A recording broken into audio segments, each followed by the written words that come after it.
Hi there, and welcome to Ku English. In this series, we explore the lives of amazing people and help you improve your English at the same time. Ready? Let's dive in. John von Neumann, the mind that shaped the modern world.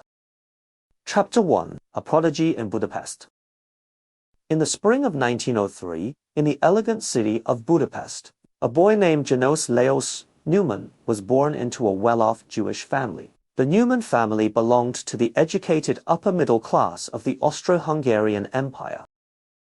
His father, Max Neumann, was a successful banker, while his mother, Margit, was known for her refinement and attention to education. The household was filled with books, discussions in multiple languages, and a strong appreciation for the arts and sciences. From the beginning, it was clear that János was not an ordinary child. At the age of 6, he could divide 8-digit numbers in his head. By 8, he was fluent in ancient Greek and Latin, in addition to Hungarian and German. He had an extraordinary memory, capable of recalling entire pages of text after a single reading.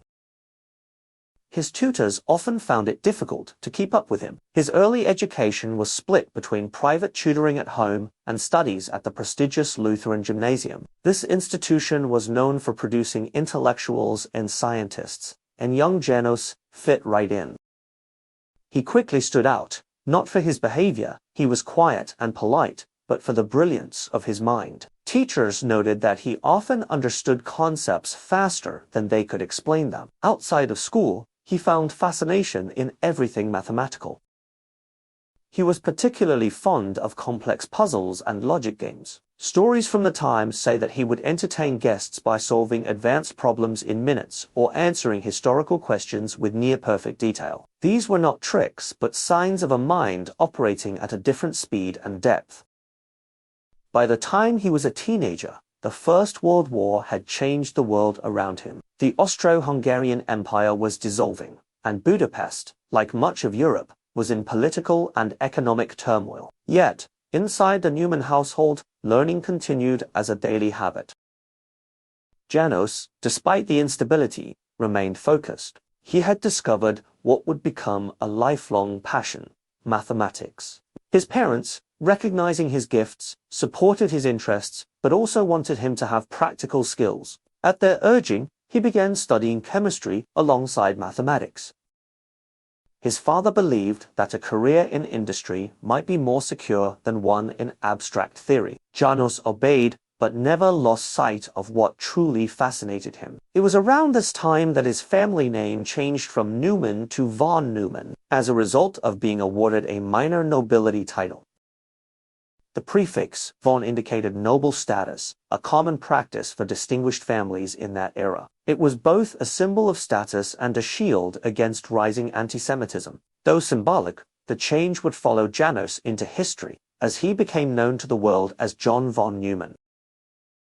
Though still a teenager, von Neumann was already contributing to serious mathematical discussions. With the help of family connections, he was introduced to leading professors in Budapest and later in Germany.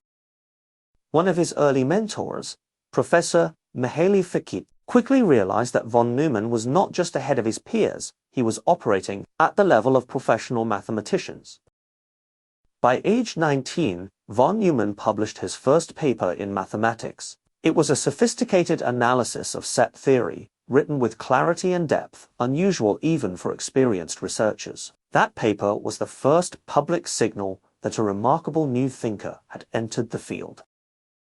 The Budapest of von Neumann's youth was a place of cultural richness and contrast. It was a city where classical music, modern physics, and political ideologies all collided in the cafes and lecture halls. Living in such an environment sharpened his mind and gave him a worldly perspective that would remain with him. While others his age struggled with identity and direction, von Neumann followed his curiosity as if it were a compass. Whether calculating complex numbers for fun or learning yet another language, he was guided by an inner intensity. The world was big and broken, but his focus remained precise and inward on the patterns of logic, the power of numbers, and the beauty of pure thought. Chapter 2. Education Without Limits. By the early 1920s, Jan van Neumann, still known as Janos to his family and friends, was already moving swiftly through the academic world. His abilities had outgrown the Hungarian school system, and his hunger for knowledge led him beyond national borders. Though the aftermath of World War I had left Hungary politically fragmented and economically unstable, intellectual life continued to pulse in its universities and scholarly circles. Von Neumann's family remained committed to his education. In 1921, at the age of 18, he enrolled simultaneously in two prestigious institutions, the University of Budapest and the University of Berlin. At Budapest, he studied mathematics, his greatest passion. At Berlin, he pursued chemistry, a subject chosen in part to satisfy his father's wish for a more practical education. Balancing the two was not easy, but von Neumann made it look effortless. The post-war academic world was bursting with ideas. In Berlin, physicists like Max Planck and Albert Einstein were changing the understanding of the universe. The theory of relativity, quantum mechanics, and atomic structure were being debated in classrooms and cafes. Von Neumann often sat quietly in lectures, absorbing every word, sometimes posing sharp, insightful questions that startled even seasoned professors. Despite the complexity of his schedule, von Neumann never seemed overworked. Friends and classmates were amazed at how he could attend lectures in the morning, write complex mathematical proofs in the afternoon, and attend the theater or read classical literature in the evening. He was not a recluse, despite his academic focus. He enjoyed fine food, clever conversation, and even comedy. His charm and intelligence made him popular in social circles, though few could match his intellectual depth. In 1923, he moved to the Swiss Federal Institute of Technology in Zurich, known as ETH Zurich, to complete his chemical engineering studies. The city was a center for science and innovation, and von Neumann thrived in its academic atmosphere. He completed his diploma in chemical engineering by 1925, all the while continuing independent mathematical research that would eventually earn him a doctorate in mathematics from the University of Budapest in 1926. His doctoral thesis, written at the age of 23, focused on set theory, one of the most abstract areas of mathematics. It dealt with the foundations of logic and infinity, subjects that few at the time could even understand, let alone master. The clarity and originality of his work stunned academic reviewers. This was not just a talented student, it was a generational mind. What made von Neumann especially remarkable was the range of his understanding. He could switch from abstract mathematics to applied physics without missing a beat. He had an intuitive grasp of how systems behaved, whether they were mechanical, biological, or mathematical. Some of his professors described him as someone who could see through problems, as if the answers were already visible to him. In the mid-1920s, von Neumann began publishing papers that gained international attention. One of his most influential early works was on the mathematical framework of quantum mechanics, a field that was still in its infancy. Collaborating with the likes of Werner Heisenberg and Erwin Schrödinger, he helped formalize quantum theory using mathematical structures that brought new clarity to the field. In fact, it was von Neumann who introduced the use of Hilbert spaces, an advanced concept in functional analysis, to describe the mathematical behavior of quantum systems. This formalism became the foundation upon which much of quantum theory was later built. Many considered this a turning point, with mathematics as its guide. Quantum mechanics transformed from a set of strange ideas into a rigorous and predictive science. This same period also marked von Neumann's first visits to the University of Göttingen, then the intellectual heart of theoretical physics and mathematics. Göttingen was home to the great David Hilbert, one of the most respected mathematicians of the century. Hilbert had spent years exploring the foundations of mathematics, and he immediately recognized von Neumann's rare brilliance. The two developed a strong intellectual relationship. Von Neumann was not only a fast thinker, he was a fast writer. He could produce polished mathematical papers in weeks, often solving problems others had been wrestling with for years. His style was elegant and clear, but also rigorous. He avoided philosophical debate and focused on exactness, precision, and results. While many young intellectuals in the 1920s were drawn to political ideologies or artistic rebellion, von Neumann remained committed to logical analysis and academic exploration. He had little patience for mysticism or abstract speculation that lacked mathematical foundation. His world was made of numbers, theorems, and structure. Yet he was no mere technician. He was fascinated by the big questions. What is randomness? How do we measure uncertainty? What makes a system stable or unstable? These interests would later become key to his groundbreaking work in game theory and computer science. Even now, in his 20s, the seeds of those future contributions were already visible. By 1927, von Neumann had completed his studies in chemistry and earned a PhD in mathematics. He was barely 24 years old. With several major papers to his name and the admiration of Europe's top academics, he was ready for the next stage. His path would soon lead him across the Atlantic Ocean to a country full of new ideas and unlimited possibilities, America. Before leaving Europe, he made one more stop at Göttingen, where he delivered lectures and held discussions with many of the era's leading scientists. Among them was a young logician named Kurt Gödel, who would later shake the foundations of mathematics with his incompleteness theorems. Von Neumann immediately understood the significance of Gödel's work and encouraged its publication. It was one of the many moments where von Neumann seemed to grasp not just the present, but the shape of the future. Chapter 3: Foundations and Frontiers.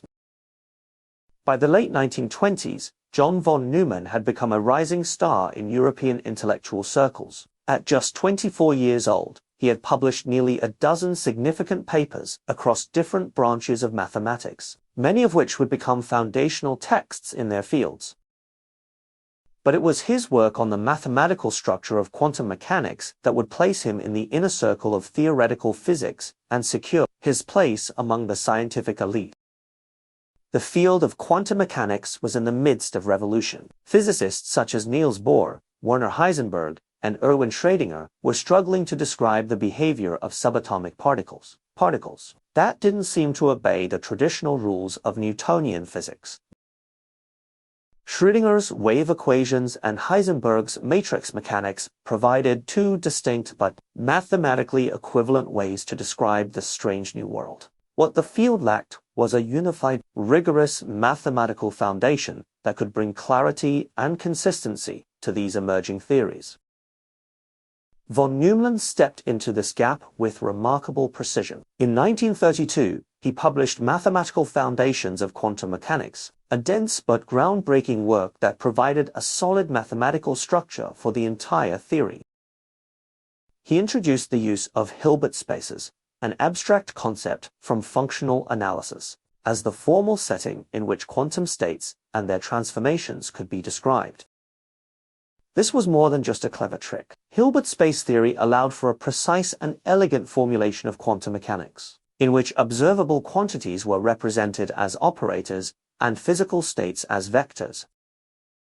Probability, previously treated with philosophical uncertainty, became a well-defined part of the mathematical framework. Von Neumann's work offered not only clarity but a path forward, one that would guide generations of physicists.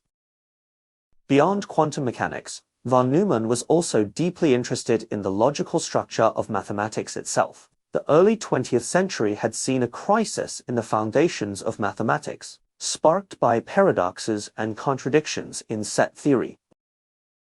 David Hilbert had proposed a program to place all of mathematics on a firm, axiomatic basis, an ambitious effort that required extraordinary intellectual tools. Von Neumann contributed to this program by developing formal models of arithmetic and logic. He was especially interested in the structure of sets and numbers. He constructed what is now known as the von Neumann universe, a cumulative hierarchy that helped clarify the nature of infinite sets.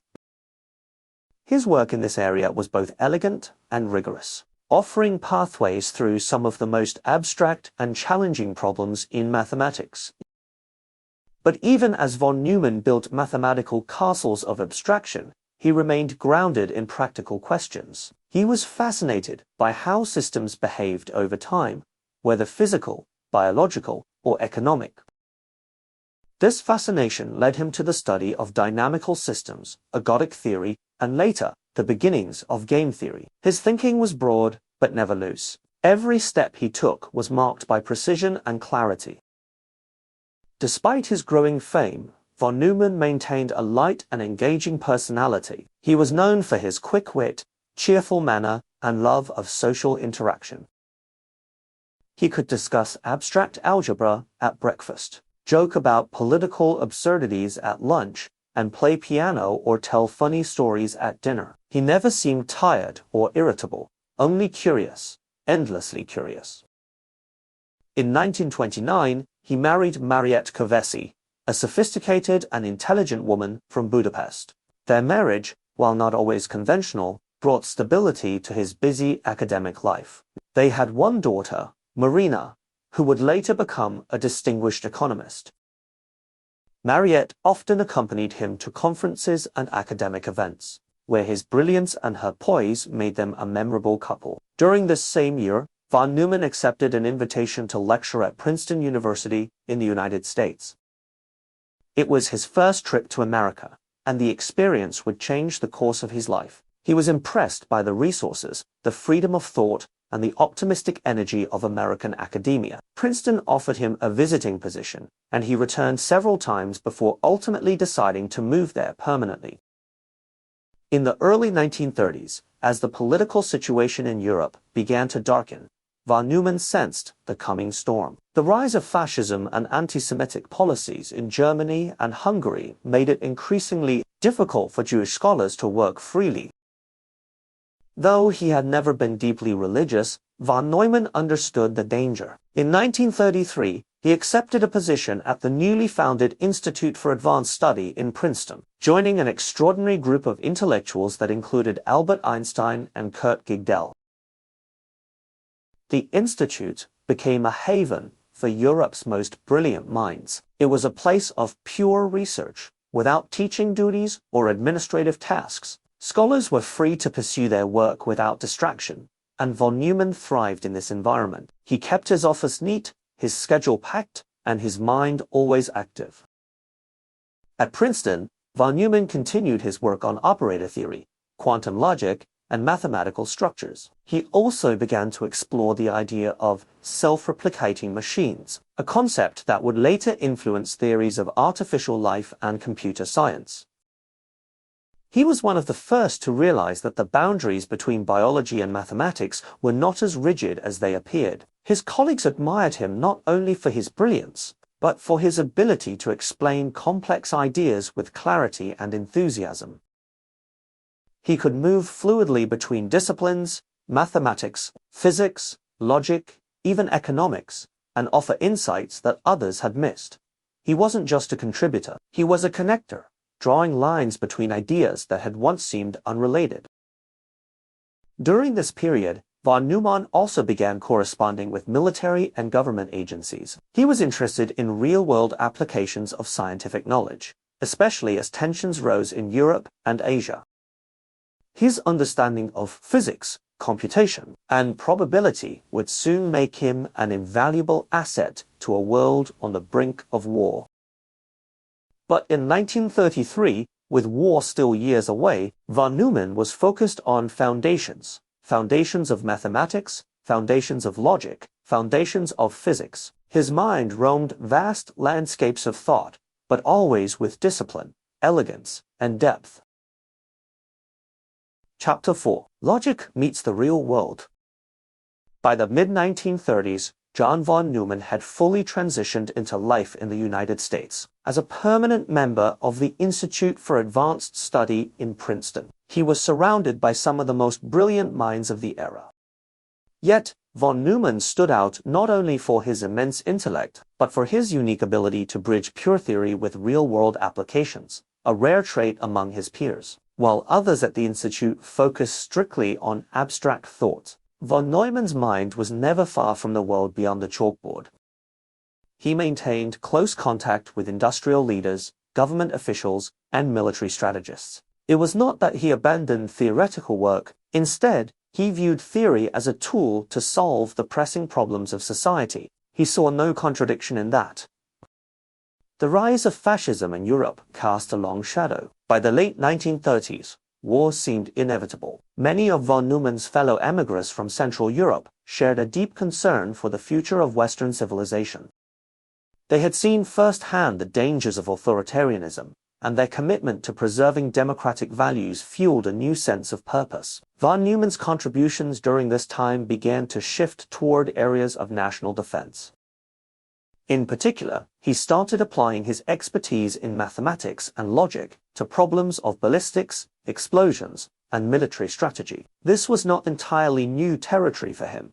He had long been interested in how systems evolve over time, and military dynamics presented a highly complex version of such systems.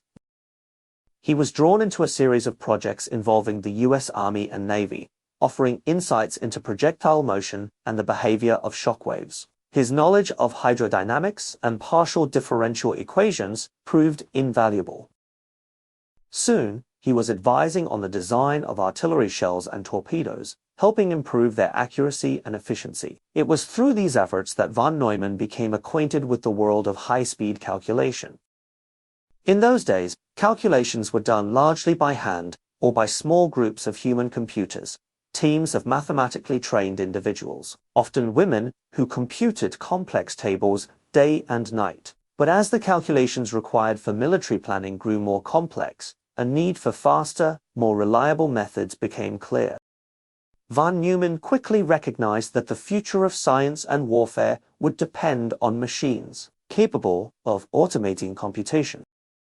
In particular, he began working closely with a team at the Aberdeen Proving Ground in Maryland, where engineers were developing early computing devices to assist with ballistic calculations. These early machines, though rudimentary, sparked his imagination.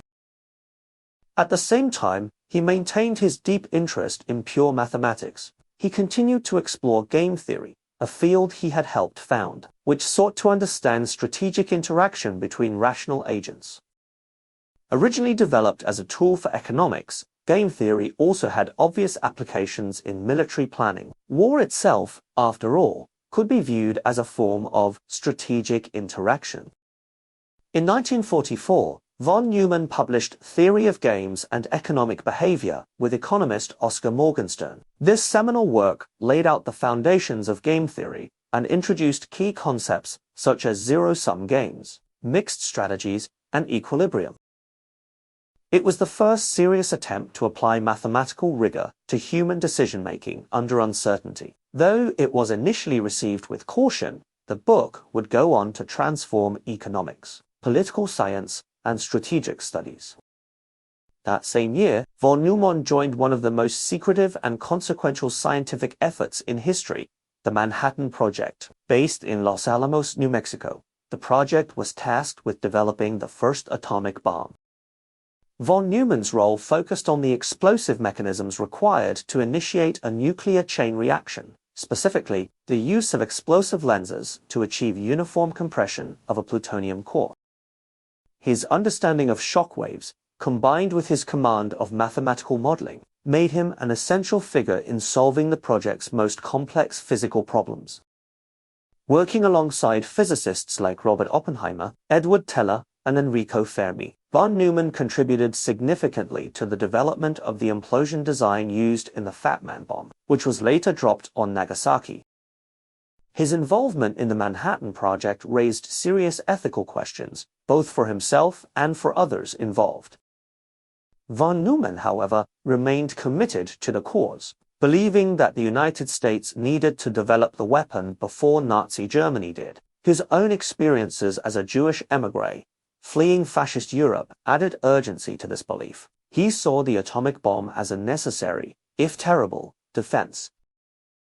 After the war ended in 1945, von Neumann's focus turned increasingly toward computing. He had witnessed firsthand how the need for rapid calculation had driven innovation. He now wanted to take those innovations further, working with engineers at the Moore School of Electrical Engineering at the University of Pennsylvania. He helped design the architecture for a new kind of computer, one that would store both data and instructions in the same memory. This became known as the von Neumann architecture, and it remains the basis for nearly all modern computers today. The architecture included a central processing unit, CPU, memory, input-output systems, and a control unit, concepts that are now taken for granted, but were revolutionary at the time. Von Neumann's vision was not just of a machine that could add and subtract, but of a device that could reason, model, and simulate. He saw computers as tools, not just for mathematics, but for understanding life itself, from weather patterns to brain function. To him, computation was a new form of logic, one that could reach into every field of inquiry. In this post-war period, he became one of America's most influential scientific advisors. He served on numerous government panels, including the Atomic Energy Commission and the Air Force Scientific Advisory Board. He argued for the continued advancement of science as a national priority, warning that the next war might not allow the luxury of years to prepare. Despite the growing demands on his time, von Neumann remained personally generous and intellectually lively. He welcomed young scientists into his circle, mentored rising mathematicians, and remained an engaging, humorous figure at social gatherings. His memory was legendary. He could quote entire pages from books and recall minute details of conversations years after they had occurred. By the end of the 1940s, von Neumann had completed a remarkable transformation. The young mathematical prodigy from Budapest had become a cornerstone of American scientific power. He had moved from abstract theory to the most practical and pressing applications imaginable, guiding bombs, designing computers, shaping policy. And yet, through it all, he never lost his sense of curiosity. For von Neumann, every problem, whether in number theory or nuclear strategy, was a challenge to be explored, a puzzle to be solved. He didn't simply want to understand the world. He wanted to model it, simulate it, and, in doing so, make it just a bit more comprehensible. Chapter 5: A New Age of Machines. After the close of World War II, John von Neumann stood at the forefront of a scientific revolution. The atomic bomb had changed the world, and so had the means by which it was created. The war had demonstrated, beyond all doubt, that science and technology could reshape nations. Von Neumann had played a pivotal role, and now he turned his attention to the future, to computing, to prediction, and to understanding the systems that governed life itself. Von Neumann's interest in machines had deepened during his wartime collaborations, but now he began to see computation not just as a tool of war, but as a foundation for the modern world. In 1945, he wrote a technical report titled First Draft of a Report on the EDVAC, a document that would become one of the most important in the history of computing. In this report, von Neumann described a computer architecture that separated the processing unit, the memory, and the input-output mechanisms. This was groundbreaking. Earlier computers had been hardwired to perform specific tasks. Changing a function often required physically rewiring the machine. Von Neumann's model introduced a way to store both data and instructions in memory, allowing the machine to be reprogrammed with ease. This concept, now known as the von Neumann architecture, became the blueprint for virtually every computer built afterward. His vision was that of a general-purpose computer, a flexible, powerful device that could simulate physical processes, predict outcomes, and model reality. To bring these ideas to life, von Neumann collaborated with engineers and scientists at several institutions. He worked closely with the team at the Institute for Advanced Study to design and build one of the earliest stored program computers. The machine, often referred to as the IAS computer, became operational in the early 1950s. It could perform thousands of calculations per second, a speed unimaginable just a decade earlier. But von Neumann did not limit his imagination to mathematics or physics. One of his boldest ideas was to use computers to simulate weather patterns. He reasoned that if the atmosphere could be described mathematically, and if a machine could process those equations quickly enough, then short-term weather forecasts could be generated more accurately than ever before. This was not a popular idea at the time. Meteorology had been a largely empirical science, dependent on observation rather than theory, but von Neumann saw potential in the mathematical modeling of chaotic systems. In 1946, he began collaborating with meteorologist Jules Charny and others to create one of the first numerical weather prediction models. Using the IAS machine, they produced the world's first computer-generated weather forecast. It was a limited success. The forecasts were short and somewhat inaccurate, but it opened the door to a new scientific discipline, computational meteorology. Today, global weather forecasting depends entirely on the principles von Neumann introduced. His fascination with modeling did not stop there. He became increasingly interested in biology, particularly in the idea of self-replicating systems. He asked a fundamental question: could a machine, like a living organism, be designed to replicate itself using only instructions encoded in its structure? This line of thinking led von Neumann to propose the concept of the universal constructor, a theoretical machine that could read a set of instructions and build a copy of itself. Though he never built such a machine, his ideas formed the theoretical basis for much later work in cellular automata, artificial life, and nanotechnology. At the same time, von Neumann explored how the brain processed information. He knew that computers and biological systems were different, but he wondered whether the architecture of machines might eventually help explain the workings of the human mind. This curiosity led him to write The Computer and the Brain, a small but profound book that compared the digital logic of machines with the complex, probabilistic processes of the brain. He did not claim that the brain worked like a computer. Instead, he sought parallels, structures, and functions that could be better understood by analogy.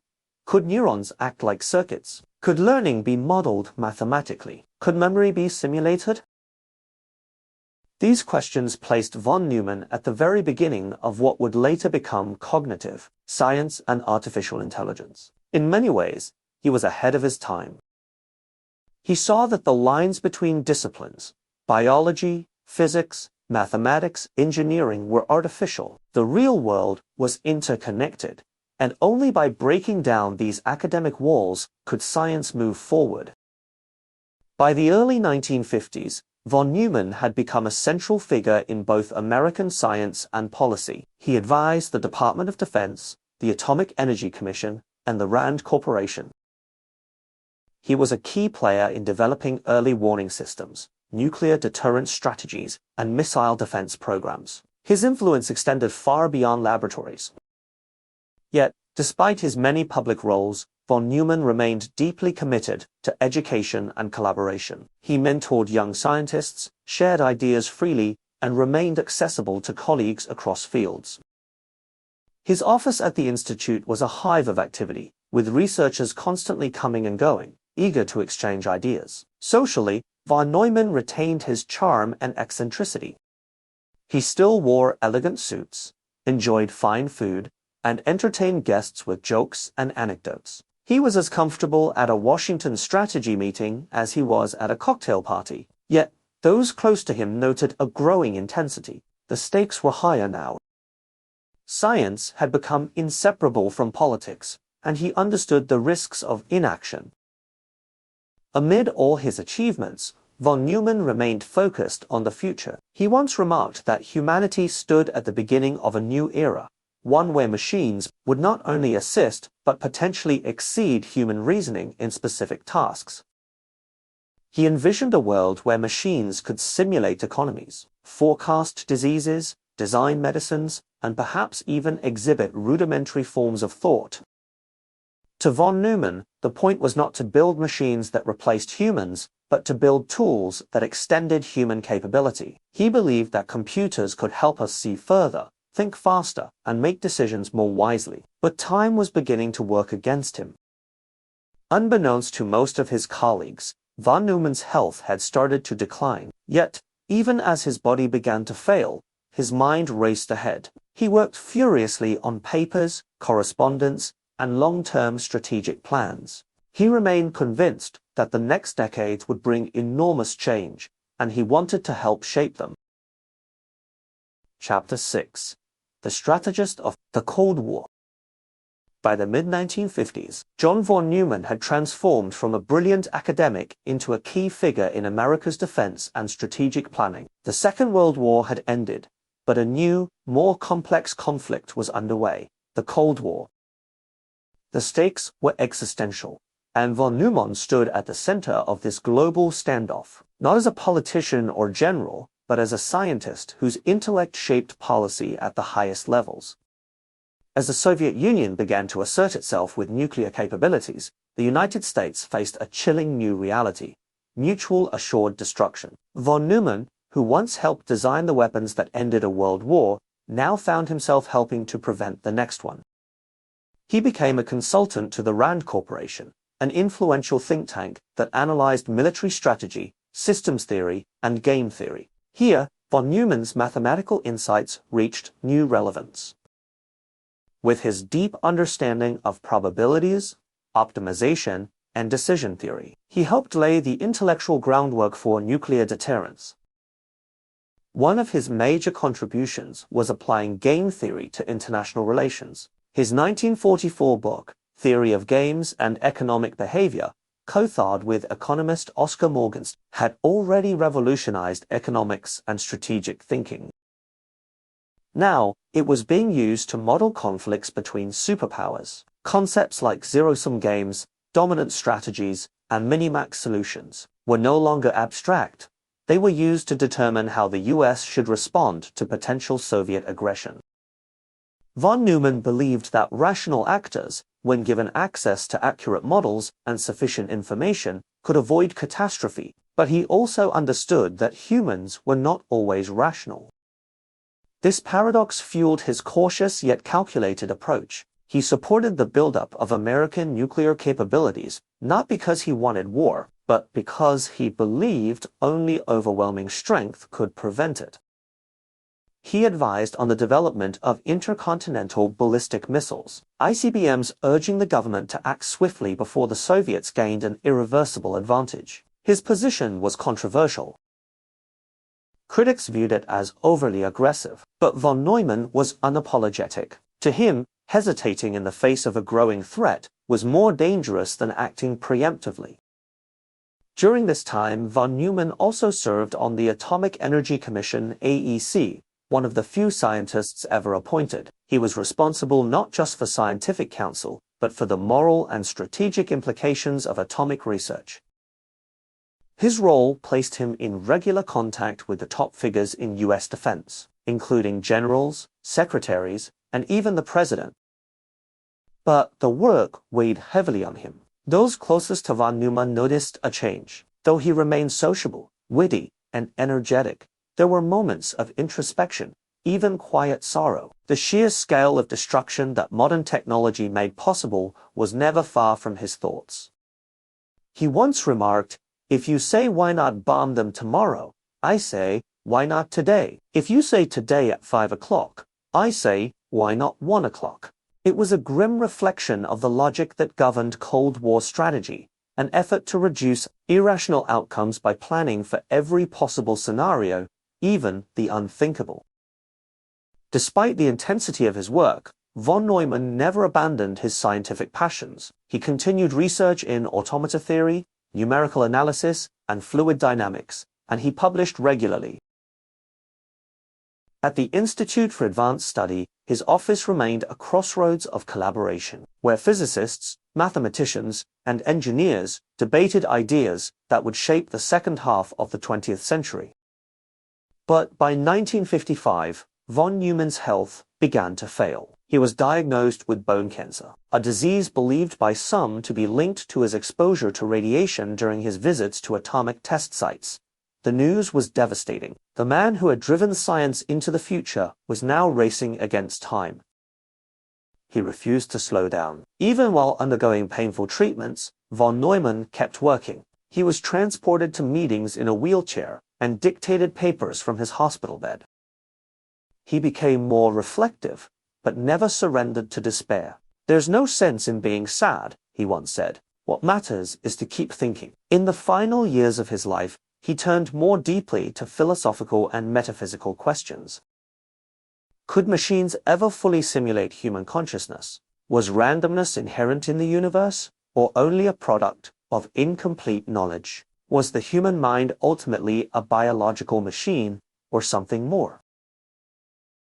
These were not just academic puzzles to him. They were deeply personal inquiries, born of a mind facing its own limits. His book, The Computer and the Brain, left unfinished at the time of his death, revealed the breadth of his inquiry. In it, von Neumann explored how the architecture of computers compared with the structure of the brain. He acknowledged the brain's parallel processing, the subtlety of neural coding, and the complexities beyond logic. He respected the mysteries he could not yet solve. Outside of work, von Neumann's personal life took on a quieter tone. His daughter, Marina, described him as deeply affectionate in private, a man who enjoyed classical music, elegant dinners, and lively conversation. Though he remained intellectually formidable, he also softened. Friends noted his growing kindness and humility. At Walter Reed Army Medical Center in Washington, D.C., where he spent his final months, von Neumann continued to receive visitors. Physicists, generals, mathematicians, and old friends came to pay their respects, but also to learn. Even in pain, von Neumann's brilliance illuminated the room. He joked, analyzed, and probed, as if he could still solve the riddles of the world with one more theorem. In his final weeks, he returned to his roots. He recited Latin verses, spoke of Budapest, and asked about old colleagues and projects. He was not afraid. Perhaps he believed, as he once said, that mathematics, in a sense, is eternal. John von Neumann died on February 8, 1957. At the age of 53, his passing left a silence in many circles, in defense strategy, in computer science, in mathematics, and in the hearts of those who knew him. But even as the man was gone, his mind lived on, in every computer, every model, every system designed to understand and shape the world. Chapter 7. A Legacy Woven into the Future. When John von Neumann passed away in 1957, the world lost more than a brilliant scientist.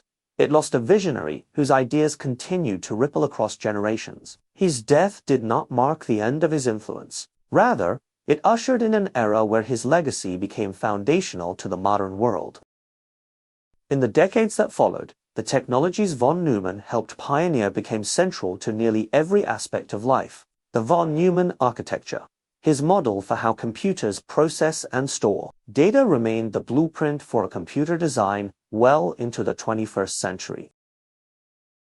The idea of storing instructions and data in the same memory space, once considered revolutionary, became the standard that allowed computers to become programmable, adaptable, and, eventually, ubiquitous.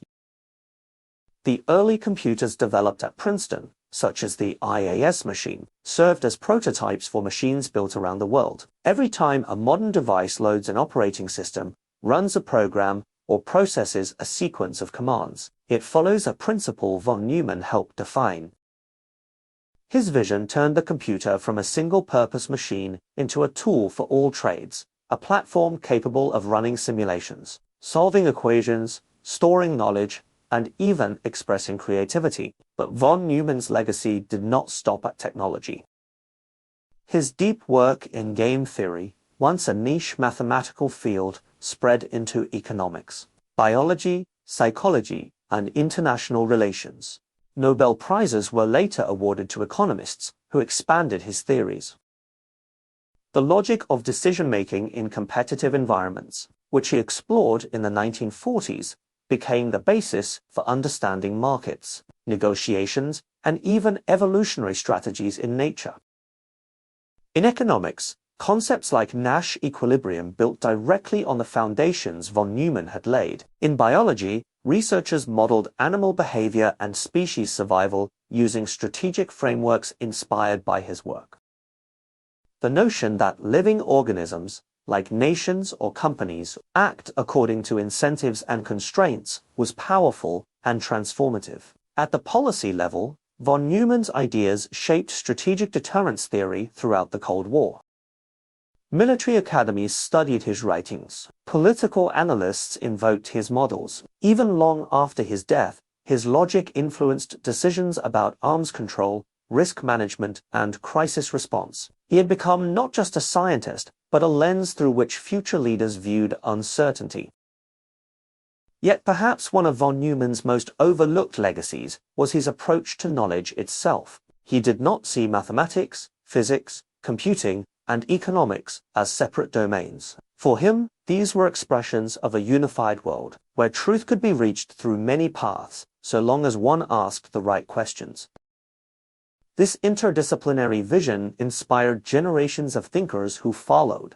The emergence of fields like artificial intelligence, complex systems theory, and information science were all shaped, directly or indirectly, by the intellectual groundwork he laid. Institutions recognized his influence in tangible ways. Laboratories, buildings, and even entire academic programs were named after him. The John von Neumann Supercomputer Center in Princeton, for example, honored his contributions to computational power.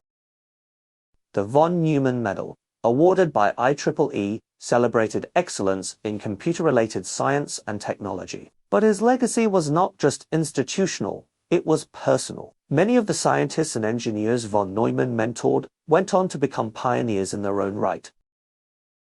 They carried forward his rigor, his playfulness, and his fearless curiosity. One such student, Edward Teller, would become known as the father of the hydrogen bomb.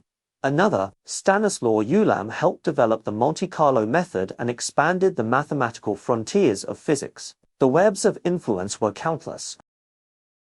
Von Neumann's daughter, Marina, recalled that he approached life like a puzzle to be solved. He was fascinated by logic, but also by laughter. He could be both intense and light-hearted, she said. He never lost his sense of wonder. His curiosity extended to the philosophical. In his final years, von Neumann speculated on the limits of human understanding and the nature of consciousness. These were not idle musings. They hinted at future questions in neuroscience and artificial intelligence. Could machines think? Could the mind be modeled like a machine? Could intelligence be simulated? Or was there something irreducible about human experience? These questions remain central to the present age. In modern artificial intelligence labs, researchers still debate the implications of his ideas. Deep learning systems, neural networks, and algorithmic decision-making all trace their ancestry, in part, to von Neumann's synthesis of logic, computation, and biology. Even culturally, von Neumann has become a symbol. To many, he represents the archetype of the polymath, the brilliant mind that bridges abstract theory and real-world impact. His life has been the subject of documentaries, biographies, and university lectures. He has inspired fiction, too, with characters modeled after his intellect and eccentric charm. Yet for all his accomplishments, von Neumann remained, in many ways, grounded. He enjoyed practical jokes. He loved opera and often sang arias off key. He could memorize entire pages of telephone directories, but he still misplaced his socks. He was both a man of immense capacity and simple human pleasures. What made von Neumann remarkable was not just what he knew, but how he thought. He questioned assumptions. He embraced paradoxes. He worked tirelessly, but he also enjoyed conversation and humor. He believed deeply in the power of ideas, not as possessions, but as tools to understand and shape the world.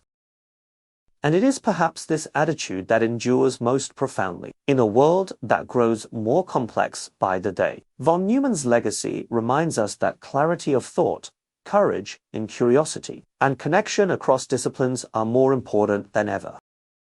Today, when a spacecraft navigates by computer, when economies model choices using probabilities, when machines learn from data, and when scientists simulate pandemics, weather, or nuclear reactions. They are walking a path first illuminated by John von Neumann. His fingerprints are everywhere, yet his presence is nowhere. It is the paradox of true legacy, not seen but felt, not loud but lasting. Chapter 8: Automata, Minds, and Machines.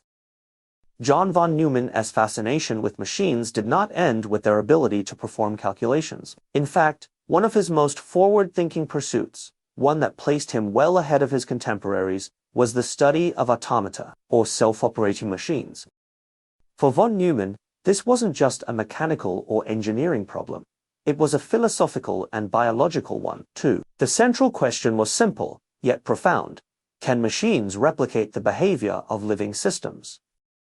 To explore this, von Neumann dove into a highly interdisciplinary area, what we now call theoretical computer science, that combined mathematics, logic, biology, and philosophy. At the heart of this effort was his development of automata theory. These were abstract machines designed to follow precise rules, capable of complex behavior through simple instructions. Von Neumann didn't merely design machines that could carry out a task, he wanted to understand how machines might learn, replicate, and even evolve. His ideas reached a high point with what became known as the von Neumann universal constructor, a theoretical machine capable of constructing any other machine, including a copy of itself when provided with the appropriate instructions. In essence, he imagined a machine that could reproduce in a way similar to biological cells. This line of thinking was astonishing for his time.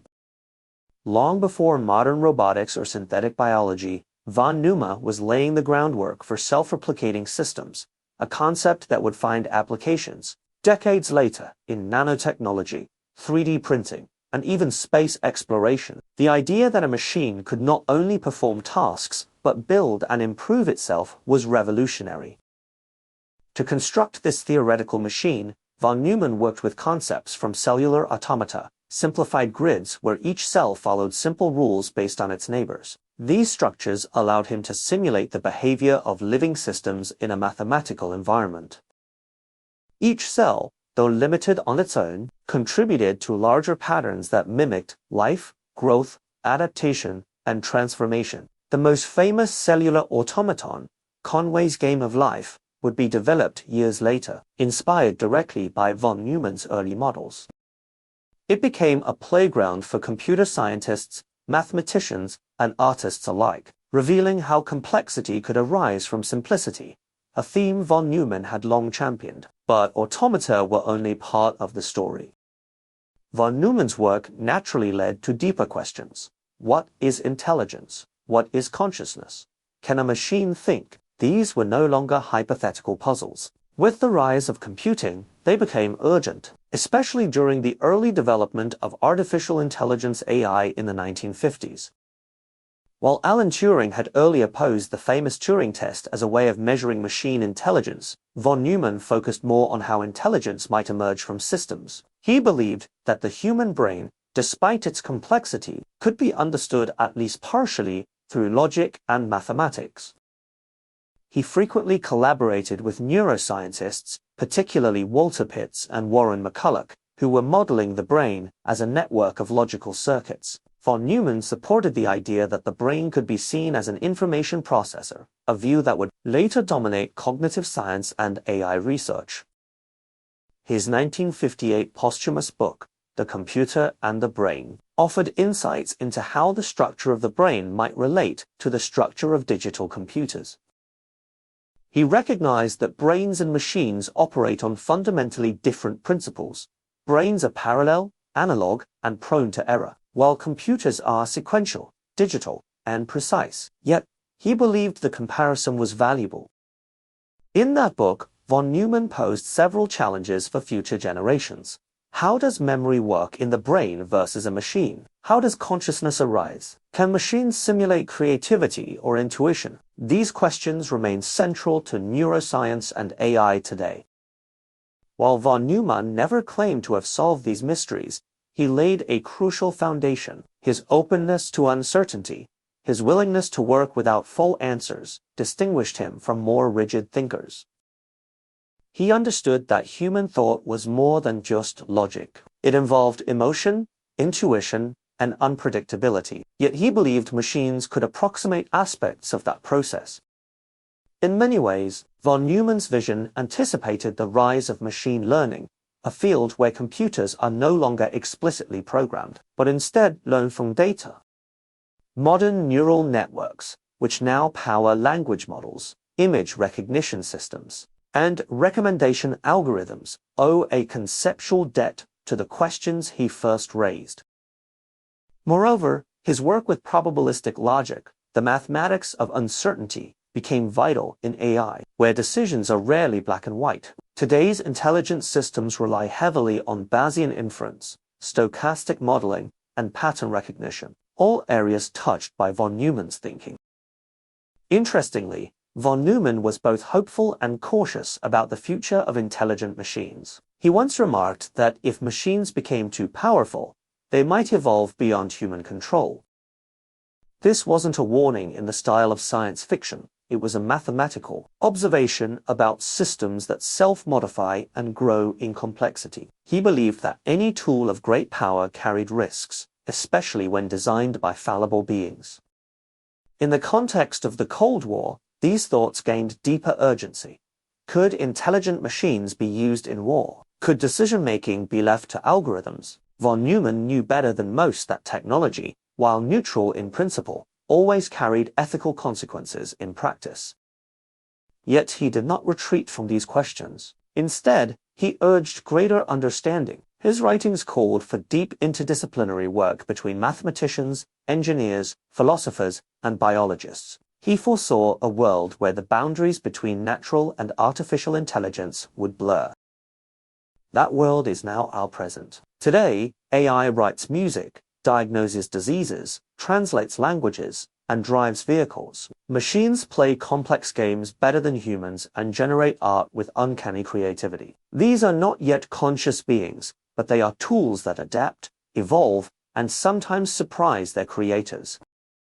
And behind these advances, one can still trace the influence of von Neumann. His name is invoked in discussions about artificial general intelligence, AGI, recursive self-improvement, and ethical design in AI.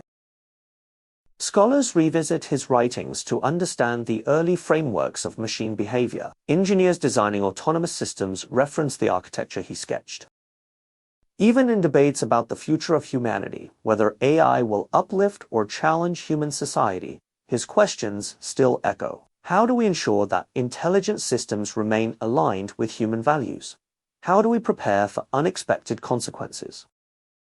What does it mean to be intelligent, or even alive? In his time, von Neumann offered a glimpse of what was possible. In our time, we live with the consequences of that possibility.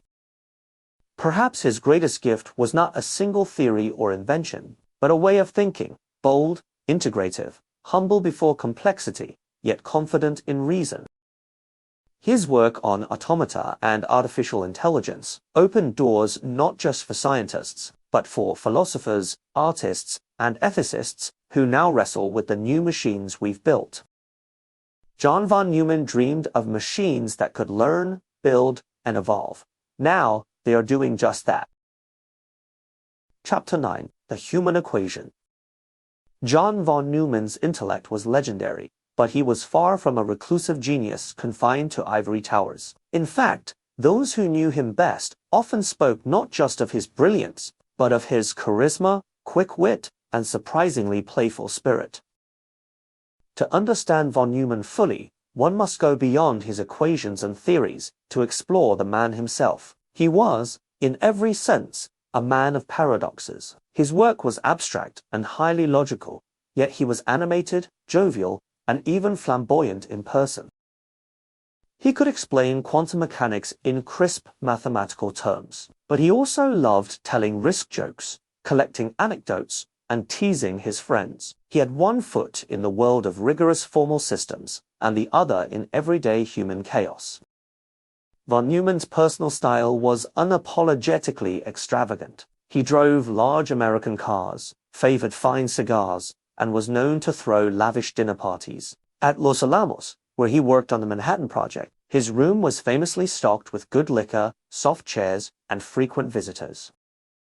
Unlike many of his shy or solitary colleagues, von Neumann thrived in social settings. He was famously fond of humor, often of a sharp or mischievous kind. Friends would recall him laughing loudly, making puns in multiple languages, and delivering witty remarks with the timing of a seasoned performer. When someone once asked him why he read detective stories before going to bed, he replied, "Because the mathematics in them is easier." That was typical. Von Neumann, dry, quick, and layered with meaning. His intellect, though immense, never made him condescending. He enjoyed speaking with people from all walks of life, often switching fluently between languages: Hungarian, German, French, English, and even some Yiddish or Latin when the moment called for it. His multilingualism wasn't just a product of his education, it was an extension of his insatiable curiosity. Still, not everything about him was light-hearted. Von Neumann's work on nuclear weapons, particularly his involvement in the design of the hydrogen bomb, weighed on some of his colleagues. Figures like Robert Oppenheimer later voiced moral reservations about the arms race, but von Neumann took a more pragmatic view. He saw the world through the lens of game theory and strategy, believing that deterrence through strength could prevent greater catastrophe. It wasn't indifference, it was calculation, and one shaped by the brutal logic of the Cold War. Some critics found his support for military technology troubling. Others defended him as a realist who understood the stakes of his time. Von Neumann himself rarely engaged in emotional debate on these topics. He was focused, analytical, and perhaps believed that history, not sentiment, would be the final judge. Yet, even the man who helped build doomsday machines had a childlike joy when it came to intellectual play. He loved puzzles, jokes, and games. He often solved complex problems in his head, sometimes skipping steps so dramatically that colleagues thought he was joking, until his answers turned out to be right. His mind moved so quickly that keeping up with him could be exhausting. One colleague joked that von Neumann could read 2 books at once, one with each eye. Though clearly exaggerated, the comment captured a sense of his speed and ease with information. He rarely took notes. His memory was photographic. His focus could be intense and unrelenting.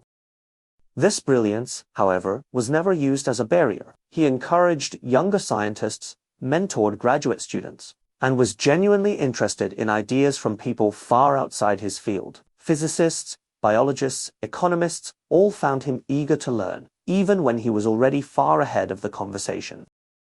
His family life was more complex. Von Neumann married twice. His first wife, Mariette K. Vesey, divorced him after years of strained relations, citing his absent-mindedness and obsession with work. They had one daughter, Marina, who would later become a successful economist. His second marriage, to Clara then, was more stable, and Clara was deeply involved in his professional life as well, helping him in his work and traveling with him frequently. Despite his social energy, von Neumann could sometimes seem emotionally distant, particularly when immersed in intellectual tasks. He was known to work long into the night, surrounded by chalkboards and notes, occasionally murmuring to himself or pacing as he solved problems in his head. His relationships, while warm, often had to exist around the gravitational pull of his mental universe. There was also an element of theatricality to von Neumann as a public persona. He enjoyed playing the role of the eccentric genius, and he did so with flair. He once carried around a pocket full of candy to offer colleagues during meetings, not out of generosity alone, but because he liked the way it broke the formality of academic settings. He would show up late to lectures, then deliver dazzling explanations with zero preparation. And yet, beneath the charm and showmanship was a man of deep seriousness. He was acutely aware of the responsibilities that came with knowledge. His collaboration with military and government institutions wasn't just professional, it was driven by a sense of duty. He believed that scientists could not ignore the real-world impact of their discoveries. In private moments, he could be reflective, even melancholic, though not religious in a traditional sense. Von Neumann reportedly returned to Catholicism late in life. Facing terminal cancer, he began to pray and even requested a priest in his final days. Some saw this as fear, others as comfort. Regardless, it showed a different side of a man who had long embraced logic as his compass. He once said, "If people do not believe that mathematics is simple, it is only because they do not realize how complicated life is." It was a rare, poetic moment for a man who had spent his life reducing complexity to clarity.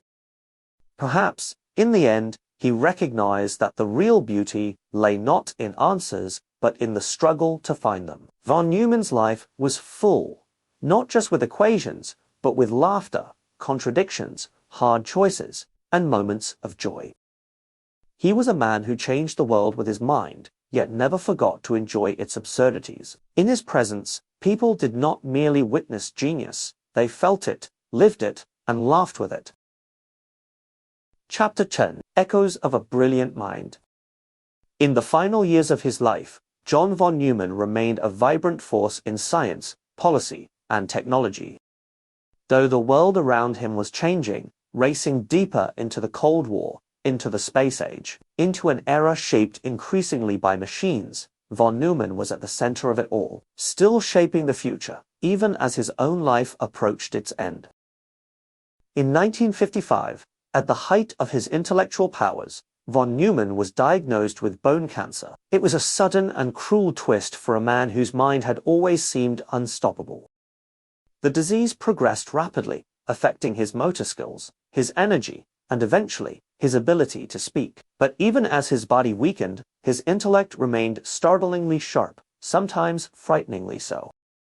He continued working as long as he could, often dictating ideas and mathematical problems from his hospital bed. Visitors described the strange contrast of seeing him surrounded by stacks of papers, still debating nuclear strategy and computer architecture, while physically fading before their eyes.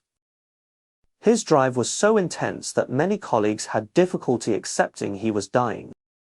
Von Neumann had long maintained an aura of invincibility. He had mastered fields others feared to enter. He had solved problems others hadn't dared to pose. But cancer was not a problem that could be reasoned with. His illness brought a quietness to his life that had never existed before. Some close friends and family members noted that during this time, his demeanor changed. He became more contemplative. For a man who had built entire theoretical worlds in his head, the thought of ceasing to exist seemed particularly horrifying. The mind that had once calculated the trajectories of hydrogen bombs was now fixed on mortality.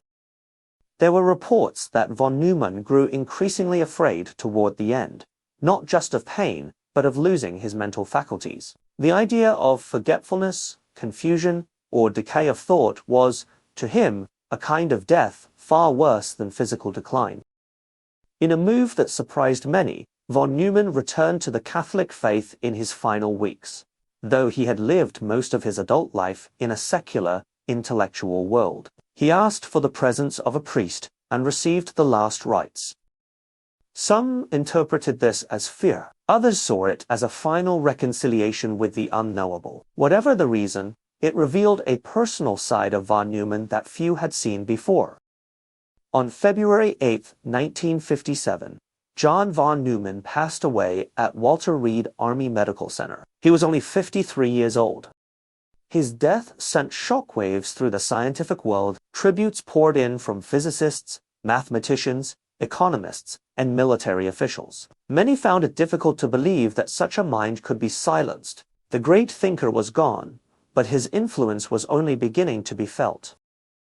In the decades that followed, von Neumann's work would ripple across the world in ways even he might not have fully imagined. His contributions to computing laid the foundation for the modern digital age. The von Neumann architecture, where data and program instructions are stored in the same memory, remains the basic blueprint for most of the computers we use today. From smartphones to supercomputers, his influence is present in every line of code. In economics, His development of game theory revolutionized how people understood competition, cooperation, and strategy. It became the basis for models used in diplomacy, finance, biology, and artificial intelligence. Concepts like the Nash equilibrium, named after his intellectual successor, John Nash, were extensions of the groundwork von Neumann had laid decades earlier. His work on nuclear deterrence shaped global military policy for the rest of the 20th century. While many debated the ethics of mutually assured destruction, few could deny that von Neumann's strategic insights helped define how global powers avoided direct conflict during the Cold War. Even in pure mathematics, his legacy endured. Operator theory, ergodic theory. Hilbert spaces. These abstract ideas found new life in fields as diverse as quantum computing and chaos theory. To many mathematicians, von Neumann's approach represented not just intellect, but elegance, the ability to see deep connections across seemingly unrelated domains. His former students carried his ideas forward, spreading them into universities, think tanks, and research centers across the globe. Some became Nobel Prize winners, others became key figures in defense, space exploration, and economics. All of them, in one way or another, carried a spark of von Neumann's vision. In recent years, as AI has grown rapidly, scholars have revisited von Neumann's writings with fresh eyes. He had predicted many of the questions that now dominate ethical and technological debates. Can machines think? Should they be given autonomy? What happens when computers surpass human intelligence? Von Neumann didn't claim to have all the answers, but he knew the questions mattered deeply. In a note found among his papers, he had once scribbled, "The future is not given to us. It must be built." These words, simple yet powerful, capture the heart of his philosophy. He believed in progress, not as an automatic process, but as a responsibility. He saw science not as an escape from the world, but as a tool for understanding and shaping it. In this way, von Neumann's story is not just one of equations and theories. It is a story of imagination, responsibility, and vision. It is the story of a mind that refused to be limited by tradition, by boundaries, or even by disciplines. It is a story that invites us to think more deeply, to build more wisely, and to never stop learning. And though his life ended too soon, John von Neumann remains with us in every digital circuit, in every economic model, in every algorithm that shapes our world. He is, quite literally, part of the code that runs the future. Thanks for learning with Ku English. Don't forget to like, share, and subscribe. Until next time.